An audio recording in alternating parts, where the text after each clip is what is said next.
আমাদের অভ্যাসগুলো আমাদের যে চারপাশের পরিবেশ সেটার উপর কিন্তু ডিপেন্ডেন্ট, এবং আমরা নিজেরাও কিন্তু কোনো একটা অভ্যাস গড়ে তুলি, হয়তো সেটা নিজের চেষ্টায় কিংবা অটোমেটিক্যালি, সেটাও কিন্তু আমাদের এই পরিবেশের উপরই ডিপেন্ড করে। সো আমরা যেই পরিবেশে বড় হচ্ছি, যেই কালচারে বড় হচ্ছি, কিংবা যেই ধরনের সমাজে বড় হচ্ছি, সেই ধরনের একটা অভ্যাস গড়ে ওঠে। এবং অন্য যারা ডিফারেন্ট কোনো প্লেসে বসবাস করছে, কেউ হয়তো গ্রামে বসবাস করছে, তাদের যে কালচার, তাদের যে ট্রেডিশন কিংবা তাদের যে পরিবেশ, সেই ধারাবাহিকতা কিন্তু তাদের অভ্যাসগুলো নানা রকমের হয়।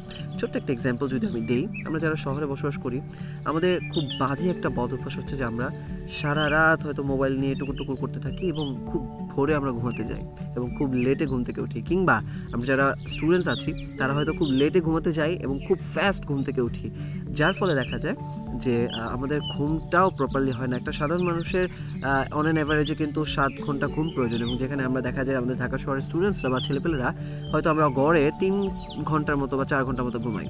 সো এটা হচ্ছে আমাদের শহরের পরিবেশ। এবং আমি যখন গ্রামের পরিবেশ দেখছি, গ্রামের মানুষদের দিকে যদি তাকাই আমরা, তাহলে আমরা দেখতে পাবো যে তারা খুব ভোরে ঘুম থেকে ওঠে এবং খুব দ্রুত ঘুমাতে চলে যায়।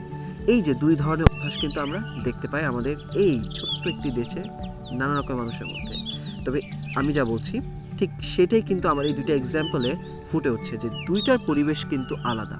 গ্রামীণ পরিবেশ এবং শহরের পরিবেশ কিন্তু একদমই ডিফারেন্ট, রাইট? সো গ্রামের মানুষের যে পরিবেশ, তারা যেভাবে বেড়ে উঠেছে, তারা যেভাবে নিজেদেরকে তুলছে, আমরা কিন্তু শহরের মানুষরা ঠিক এভাবে বড় হয়ে উঠিনি। এবং হয়তো আমাদের শহরের অনেক পরিবার আছে যারা স্ট্রিক্টলি এই অভ্যাসটা গড়ে তোলার চেষ্টা করছে তাদের পরিবারের মানুষদের মাঝে, এবং আমি সেটা ডেফিনেটলি অ্যাপ্রিসিয়েট করি। এবং আমাদের প্রত্যেকের অ্যাকচুয়ালি এটা করা উচিত, আমি বিশ্বাস করি। কারণ লাইফটা খুবই ছোট্ট, এবং সেই লাইফটা যদি ব্যালেন্সের মধ্যে না আসে তাহলে কিন্তু খুবই ভয়াবহ বিপদ ডেকে আনে। সো এই যে অভ্যাসগুলো, আমাদের ছোটোখাটো যে বাজে অভ্যাস থাকে, রাত জেগে টুকুর টুকুর করে মোবাইল চালানো কিংবা খুব লেটে ঘুম থেকে ওঠা, আমার মনে হয় যে এই অভ্যাসটা বাদ দেওয়া উচিত। এবং আমি নিজে খুব দারুণ একটি লেসন আমার এই গত কয়েকদিনে আমি অর্জন করেছি, যেটা আমি আজকে আপনার সাথে শেয়ার করতে চাই। সেটা হচ্ছে যে খুব ভোরে ঘুম থেকে ওঠা এবং খুব দ্রুত ঘুমোতে যাওয়ার যেই বেনিফিট, সেটা মানে আনবিলিভেবল। হ্যাঁ, সো আমরা যারা নানা রকমের হয়তো অজুহাত দেখায় যে আমার পরিবেশ ভালো না, আমার এটা ভালো না, আমার ওইটা ভালো না, আমরা তারা চেষ্টা করতে পারি যে নিজেদের পরিবেশটাকে একটু মানিয়ে নেওয়ার, একটু গুছিয়ে নেওয়ার। হ্যাঁ, সব কিছু তো আমরা অ্যাকিউরেট পাবো না। সো আমরা যেটা করতে পারি যে আমাদের নিজেদের পরিবেশটাকে গুছিয়ে ফেলা, নিজেদের মধ্যে সেটা মানিয়ে নেওয়া, সেই পরিবেশটাকে তৈরি করা। আমাদের পরিবেশ যদি এমন হয় যে বাসার সবাই আমরা রাত জাগি, সেইটাকে আস্তে আস্তে নিজের মধ্যে ধারণ করা যে এইটার ডিসঅ্যাডভান্টেজটা কী। সো আমি যদি নিজের অভ্যাসটা গড়ে তুলতে পারি, তাহলে আমি পরিবারের বাকিদের অভ্যাসটাও কিন্তু আস্তে আস্তে চেঞ্জ করতে পারবো। কিংবা আমরা যারা এখানে যারা আমরা প্যারেন্টসরা আমার ভিডিওগুলো দেখেন, তাদের উদ্দেশ্যে বলছি, আপনারা যদি একটু একটু করে পরিবর্তন হন, আপনাদের সন্তানরাও কিন্তু একটু একটু করে পরিবর্তন হবে আপনাদের দেখে। কারণ আমরা কিন্তু ফলো করি আমাদের বাসার ফ্যামিলি মেম্বার্সদেরকে কিংবা আমাদের প্যারেন্টসদেরকে, রাইট? আর যারা তোমরা স্টুডেন্টস আছো, তাদের উদ্দেশ্যে বলবো যে তোমরা এই যে বলো যে আমরা হচ্ছে ঘুমাতে পাই না, ঘুমানোর টাইম পাই না, কীভাবে পাবে? তোমরা যদি সকালবেলা ঘুম থেকে ঘুমাতে যাও এবং খুব লেটে ঘুম থেকে উঠো। সো তোমরা চেষ্টা করো, যারা এই পরিবেশের মধ্যে যারা আমরা বড় হয়ে উঠিনি, যেমন আমি নিজেই তো গ্রামে বড় হয়ে উঠিনি।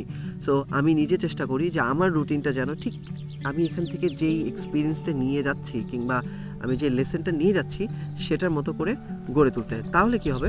তাহলে আমার মাধ্যমে আমাকে যারা আমার স্টুডেন্টস যারা আছে বা আমাকে যারা বলে যে ভাই এই অভ্যাসটা কীভাবে গড়ে তুলবো, ওই অভ্যাসটা কীভাবে গড়ে তুলবো, আমি কিন্তু তাদেরকে অ্যাডভাইস দিতে পারবো যে আচ্ছা তুমি এইভাবে নিজের অভ্যাসটা চেঞ্জ করতে পারবে, ওইভাবে নিজের অভ্যাসটা চেঞ্জ করতে পারবে, এইটা করলে তোমার জন্য লাইফে বেনিফিট আসবে, ওইটা করলে লাইফে ডিসঅ্যাডভান্টেজেস আসবে, এইগুলো থেকে দূরে থাকবে।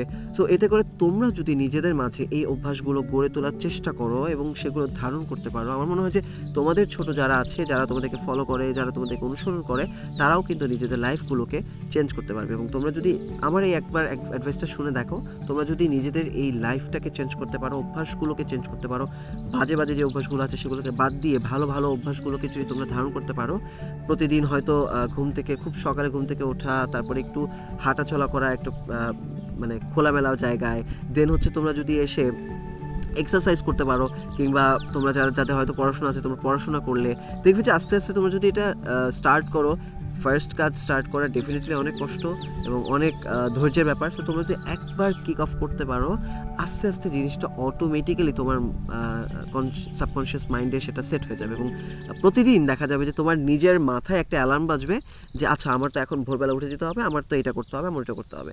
এবং তখন আর তোমার এই মানে বাজে অভ্যাসগুলোর কারণে তোমার আর এত কষ্ট সহ্য করতে হবে না এবং তুমি প্যারাও খাবা না। সো লাইফটাকে চেষ্টা করো যতটা সিম্পল করা যায়, যতটা ব্যালেন্স করা যায়, যতটা এনজয়েবল করা যায়। কারণ ছোট্ট একটা লাইফ, সো আমরা যদি লাইফে এক্সপিরিয়েন্স গ্যাদার করার মাধ্যমে এনজয় করতে না পারি, তাহলে কিন্তু সেই লাইফের ভ্যালুটা আমরা প্রপারলি ইউটিলাইজ করতে পারছি না।